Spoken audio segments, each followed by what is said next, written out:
আজকে আমাদের সাথে আরেকজন নতুন অতিথি আছে, দেখতে পাচ্ছেন। ওর নাম হচ্ছে আহনাফ।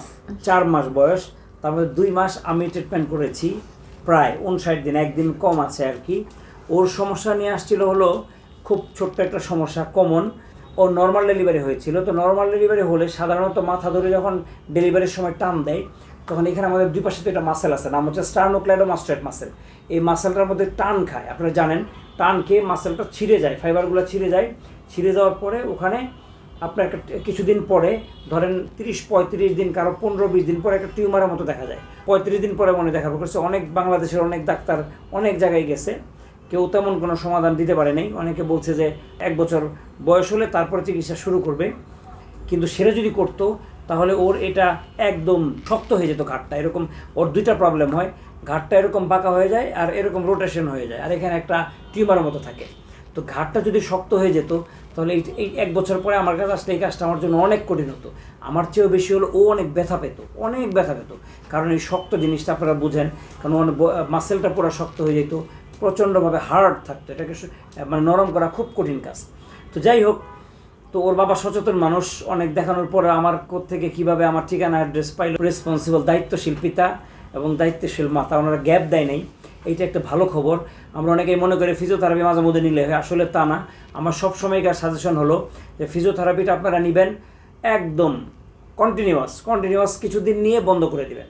এইটা হচ্ছে আমার কথা। ফিজিওথেরাপি আমরা একটা জিনিস নিয়ে, মাসেল নিয়ে কাজ করি, কিছু লিগামেন্ট টেন্ডন নিয়ে কাজ করি। এগুলো যখন কাজগুলো যখন আমরা করতে থাকি, গ্যাপ দিলে কিন্তু আর কাজটা আগায় না। এই জন্য কন্টিনিউ আসতে হবে। তো এটা একটা স্টার্নোক্লেইডোমাস্টোয়েড মাসেল। তো ওখানে যখন ইনজুরি হয়ে ব্লাড ক্লট হয়ে জমা হয়ে ফাইব্রোসিস হয়ে এত বড় একটা টিউমার, একদম মনে হচ্ছে একটা ইটের একটা খোয়া। হ্যাঁ, ওর বাবা মাকে আমি প্রতিবার পালপেট করে করে দেখাইতাম, তো আঙ্গুল দেন, আঙ্গুল দিয়ে দেখেন আপনারা। দেখার পর আজকে ওইটা নাই, একদম জিরো। ওইটা ঘাড়ও সোজা রাখে মাশাল্লাহ। তারপর আমি একটু ফলো আপে আসতে বলছি, বিকজ যদি আবার অত বড় হচ্ছে, যদি কোনো রকম ইনজুরি থেকে যায়, যদি আবার একটু ঘাড় বাঁকা করার টেন্ডেন্সি মাঝে মধ্যে করে, তাহলে যাতে আমাকে একটু দেখাই নিয়ে যায়। তাহলে হয়তো আমরা 2-1 দিন করলে ট্রিটমেন্ট দিয়ে দিলে ও সুস্থ হয়ে যাবে। তো যাই হোক, আমাদের এই 59 দিনের চিকিৎসা আলহামদুলিল্লাহ আজকে সুস্থ। ওর বাবা আছে, ওর বাবা মনে হয় গ্রামীণ ফোনে চাকরি করেন। হ্যাঁ, মতিঝিল হ্যাঁ, আপনি একটু পরিচয় দিয়ে একটু কথা বলেন। আমি আসলে মতিঝিলে জব করি। আমার অফিস হচ্ছে Grameenphone customer care, sales executive হিসেবে আছি ওইখানে আমি। তো ওইখান থেকে, আর আমার বাসা হচ্ছে লালবাগ কামরাঙ্গীচরের দিকে।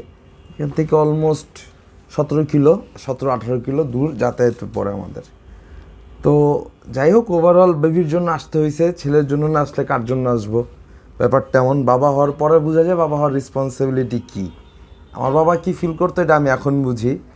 যাই হোক, তখন তো আমি বুঝতে পারতাম না, তখন বাবা ছিলাম না, ছেলে ছিলাম। এখন আমার ছেলে হয়েছে, আমি বাবা হয়েছি, রেসপন্সিবিলিটি প্রচুর। আর সকল নিউলি ওয়েডেড প্যারেন্টসদের দিক আর কি জন্য কথা, যেটা সবচেয়ে মেন, ছোট থেকে ছোট ইস্যুগুলোরও ইগনোর করবেন না। আর দয়া করে, কিছু কুসংস্কার আছে আমাদের দেশে এখনও প্রচলিত, কিছুটা মানবেন, বাট সব মানার দরকার নেই।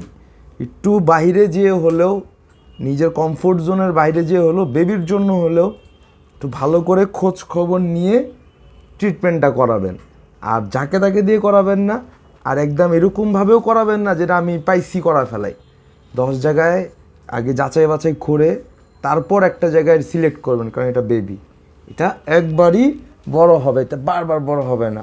যে মাশাআল্লাহ আমার ছেলের এই যে স্ট্রেইট, যখন নিয়ে আসছি আমার ছেলের ঘাড় ছিল এইরকম নিচের দিকে, ওর ঘাড় সোজা করতো না। এখন মাশাআল্লাহ সেই স্ট্রেইটলি ঘাড় উঁচু করে দাঁড়াতে তো পারে না, কেউ ধরে রাখলে দাঁড়ায়, সাপোর্টে বসা শিখতেছে মাত্র। আর আলহামদুলিল্লাহ যে এত তাড়াতাড়ি ওকে সুস্থ করতে পারছি, নিজের কাছে ভালো লাগা যে ওকে কষ্টটা অনুভব হইতে দিলাম না। কষ্টটা অনুভব হওয়ার আগেই সে সুস্থ হয়ে গেল। পিতামাতার প্রথম সন্তান ও, তো বুঝেনি তো প্রথম সন্তানের গুরুত্ব কত। তো যখন ওরা অনেক জায়গায় ঘুরেছে, অনেক ডাক্তারের কাছে গেছে, সবাই কেউ বলছে যে এটা আপনারা বাসায় যান, আস্তে আস্তে ঠিক হয়ে যাবে, কেউ বলছে সার্জারি করতে হবে। আসলে ওনারা অনেক মানে পুরা ফ্রাস্ট্রেটেড হয়ে গিয়েছিল, অনেক টেনশনে পড়ে গেছিলো। তারপরে যাই হোক, আসলে ব্যাপারটা টেনশনের না, ব্যাপারটা হচ্ছে নিয়মিত ট্রিটমেন্টের। এখানে আমরা একটা মেশিন ব্যবহার করেছি, ফিজিওথেরাপির ইকুইপমেন্ট আর কি, ওইটা ব্যবহার করেছি। আর কিছুদিন ট্রিটমেন্ট করেছি, কিছু হাতে কিছু এক্সারসাইজ দেওয়ার পরে আলহামদুলিল্লাহ ও আজকে সুস্থ। তো তো আপনারা ওর জন্য দোয়া করবেন, আমার জন্য দোয়া করবেন, ওর বাবা মার জন্য দোয়া করবেন। আজকে এই পর্যন্তই, ধন্যবাদ সবাইকে।